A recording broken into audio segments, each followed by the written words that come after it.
IBC 24 के दर्शकों को नमस्कार और जय जोहार।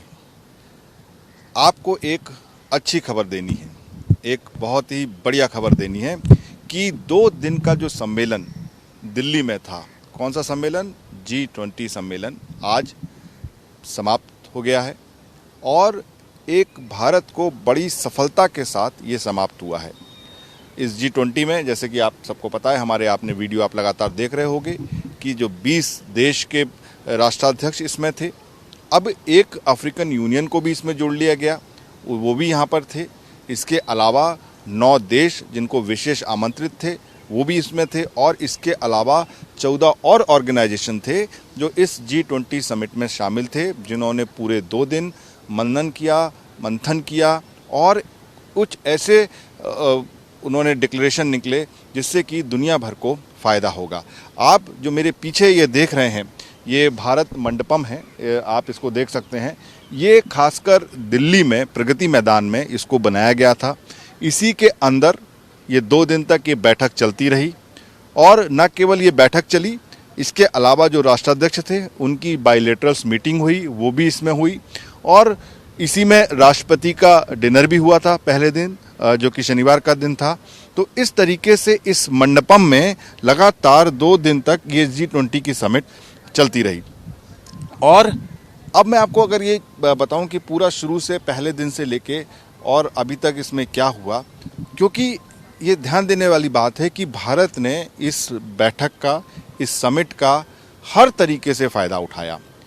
पहले तो हमने इसके बारे में जो इसकी थीम रखी भारत ने, वो थी वसुधैव कुटुंबकम की। ये मैं आपको पहले भी बता चुका हूँ। वसुधैव कुटुंबकम मतलब कि पूरी दुनिया एक परिवार है और उसमें से भारत ने 3 सूत्र निकाले। उन्होंने 1 अर्थ की बात की, 1 फैमिली की बात की और 1 फ्यूचर की बात की। तो G20 में जो तीनों मीटिंग्स, जो बड़ी मीटिंग्स हुई, वो इन्हीं थीम के साथ हुई। जो सबसे पहली मीटिंग थी, जो कि सबसे बड़ी थी, वो 3 घंटे की थी, वो 1 अर्थ की मीटिंग थी। उसके बाद पहले दिन में जो दूसरा सेशन था वो 1 फैमिली वाली मीटिंग थी और आज सुबह जो मीटिंग हुई, जो कि समापन सत्र था, वो 1 फ्यूचर के बारे में मीटिंग थी। तो अब इनमें मीटिंग में हुआ क्या कि देखा आपने, सबसे पहले जब देखा कि कल जब सारे जो राष्ट्राध्यक्ष थे, जब वो मीटिंग के लिए आ रहे थे, तो उनको भारत ने ऐसी व्यवस्था की कि उनको एक कल्चरल कॉरिडोर से गुजरना पड़ा। वो आपने विजुअल देखे कि जब वो घुसते थे उसके बाद वहाँ पर योगा के सारे पोजेस थे, वहाँ पे नटराज था वहाँ पर, और जहाँ पर मोदी जी उन गेस्ट को रिसीव कर रहे थे उसके पीछे सन टेम्पल जो कोणार्क उड़ीसा में है, उसकी एक आकृति बनी हुई थी, जो कि बहुत ही अच्छा एक विजुअल एक्सपीरियंस आपको दे रही थी। तो हमने उस समय ये दुनिया को दिखाने की कोशिश की, क्योंकि सारे देशों में, पूरे 20 के 20 देशों में और उसके अलावा भी बाकी देशों में, क्योंकि सबसे बड़ा इवेंट था दुनिया का, तो ये लाइव गया होगा। तो सबको ये दिखाने की ज़रूरत थी कि किस तरीके से हम कल्चरली स्ट्रॉन्ग हैं और हमारी कल्चर में हम क्या आपको दिखा सकते हैं। और उसके बाद पहली मीटिंग हुई। पहली मीटिंग में हमने, भारत का ये मानना था, चूँकि ये एक बड़ा परिवार है तो अफ्रीकन यूनियन को इससे अलग नहीं होना चाहिए। तो भारत का ये प्रस्ताव था कि अब इसमें अफ्रीकन यूनियन को, जैसे कि यूरोपियन यूनियन इसमें इंक्लूडेड है, तो अफ्रीकन यूनियन को भी इसमें शामिल करना चाहिए।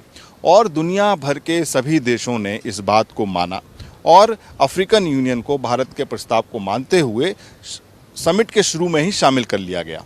तो अगली बार से ये G21 हो जाएगा। इसके साथ ही भारत का ये कहना था कि जितनी भी दुनिया के जो लोग हैं, वो आपसी जो हमारा इकोनॉमिक, आर्थिक जो सहयोग है उसको बढ़ना चाहिए, उसमें कोई ज़्यादा समस्या नहीं आनी चाहिए, चाहे वो सप्लाई चेन को लेके हो, चाहे जीडीपी, एक दूसरे के लिए हम जीडीपी बढ़ाने में मदद करें, या फिर एक अंतिम आदमी का फाइनेंशियल इंक्लूजन कैसे करें, इसके बारे में बात हो। तो हमने जितने प्रस्ताव रखे वो माने गए, क्योंकि पहले ये खबर थी।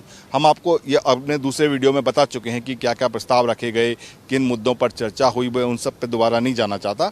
उन सब पे आम सहमति बनी, क्योंकि ये माना जा रहा था कि रशिया के राष्ट्रपति नहीं आए थे, पुतिन।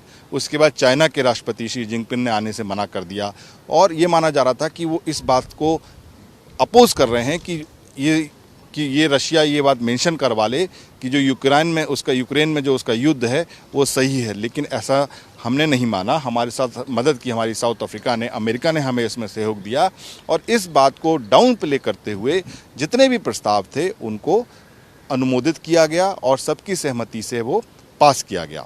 तो ये एक, और जब जो G20 का जो लीडरशिप डिक्लेरेशन निकला उसके जो 83 के 83 जो पॉइंट थे, किसी पे भी कोई रिजॉइंडर नहीं आया, सभी प्रस्तावों को उस तरीके से मान लिया गया। तो ये तो पहले दिन की जो पहली बैठक थी वन अर्थ वाली, उसमें ये हो गया। उसके बाद दूसरी मीटिंग थी वन फैमिली वाली, उसमें ये इस बात में चर्चा हुई कि अगर हम दुनिया को एक परिवार मानते हैं जो कि वसुधैव कुटुंबकम में जो निहित है, तो उनके भले के लिए हमें क्या करना चाहिए।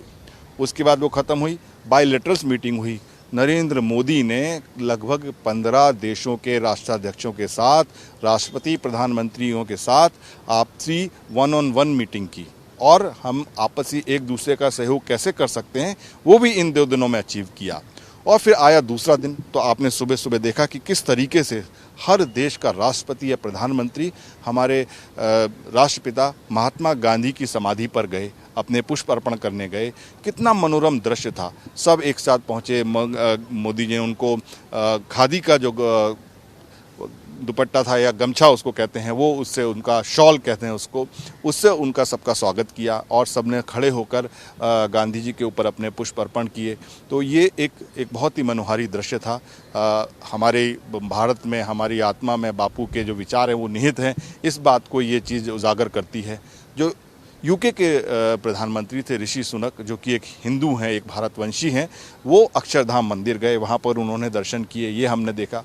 और उसके बाद शुरू हुई फाइनल और समापन वाली मीटिंग, जिसमें कि वन फ्यूचर की जो दुनिया है, जो दुनिया के लोग हैं, जो दुनिया के जो देश हैं, उनका भविष्य आगे कैसे हो, उनका भविष्य उज्जवल कैसे हो, उनके भविष्य में उनके लिए ये सारे देश मिलकर क्या कर सकते हैं, उनके भलाई के लिए, उनकी तरक्की के लिए, उनकी उन्नति के लिए, इन सारे मुद्दों पर आज सुबह चर्चा हुई। और उसके बाद आज ही जो प्रेसिडेंसी है G20 की, वो ब्राज़ील के पास कर दी मोदी ने। तो एक सिंबॉलिक एक ग्रेवल होता है, जिससे कि जो भी प्रस्ताव पास करने के बाद उसको 3 बार बजाते हैं, जो हमारे आपने देखा होगा जजों के पास भी होता है। तो वो ग्रेवल एक सिंबल होता है कि वो उन्होंने ब्राज़ील के राष्ट्रपति लूला को नरेंद्र मोदी जी ने सौंप दिया कि भैया अब आपकी राष्ट्रपति जो प्रेसिडेंसी है G20 की, वो अगले साल के लिए आपके पास चली जाएगी। लेकिन ऐसा नहीं है कि आज ही से G20 की इंडिया की ख़त्म हो जाएगी। अभी हमारे पास 30 नवंबर 2023 तक लगभग अगले 2.5 महीने और हम ही उसके प्रेसिडेंट रहेंगे। और अभी भी कुछ मीटिंग बाकी है। यहाँ रायपुर में भी 18-19 को एक मीटिंग होने वाली है सितंबर को। तो ये, लेकिन 1 दिसंबर से G20 का जो प्रेसिडेंट है या जो अध्यक्षता है वो ब्राज़ील के पास चली जाएगी। अब देखिए, ब्राज़ील भी बहुत कमाल का देश है, वहाँ पर इतनी चीज़ें देखने वाली बात है। हम पूरे देश में, भारत में ब्राज़ील की फुटबॉल टीम के सारे फैन हैं और वहाँ पर उसके अलावा वहाँ का कार्निवाल बहुत फेमस है, वहाँ के बीचेस बहुत फेमस हैं। और भारत से सबक सीखते हुए ब्राज़ील के राष्ट्रपति ने ये कहा कि भारत ने इसको बहुत अच्छे तरीके से आयोजित किया और पूरे देश को उसमें समायोजित किया। हर अलग अलग 60 शहरों में 200 से ज़्यादा मीटिंग की। मतलब उन्होंने, देश ने जिस तरीके से, भारत ने पूरे देश में फैला दिया इसको, उसी तरीके से ब्राज़ील की भी ये कोशिश रहेगी कि ब्राज़ील के हर शहर में मीटिंग हो G20 में, वहाँ सबको इंक्लूड किया जाए। क्योंकि भारत का ये मानना था कि जो हमारी प्रेसिडेंसी हो वो इंक्लूसिव हो, वो डिसाइसिव हो और जो भी चीज़ हम कहें उसमें सबका इंक्लूज़न हो।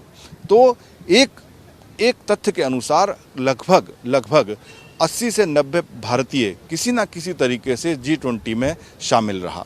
और ये जो 2 दिन की जो इसका कहते हैं क्रिसेंडो था, या जो कहते हैं इसका चरम था, ये 2 दिन में दिल्ली में ये बहुत ही सफल तरीके से आयोजित की गई।